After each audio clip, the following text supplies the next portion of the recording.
Pengunduran Puan Zarkashi daripada UMNO hidupkan semula soalan tentang sejauh mana autonomi UMNO Johor dalam membuat keputusan politik.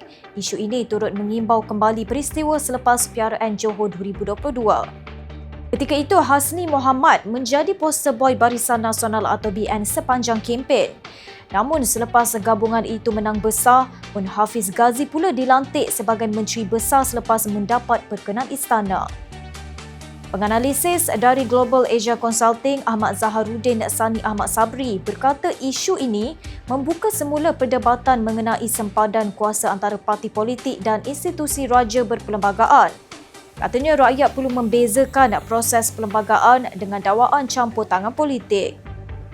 Menurut beliau, mandat daripada pilihan raya tidak semestinya memberi kuasa mutlak kepada parti. Namun, perkenan istana juga tidak boleh terus dianggap sebagai campur tangan dalam urusan politik. Sementara itu, penganalisis dari Akademi Nusantara Azmi Hassan berkata hubungan antara istana dan politik di Johor memang unik.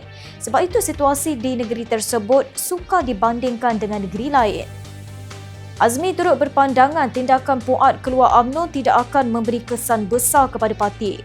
Katanya isu itu lebih bersifat peribadi dan tidak menjejaskan momentum UMNO menjelang PRN Johor. Haili Izzati, FMT.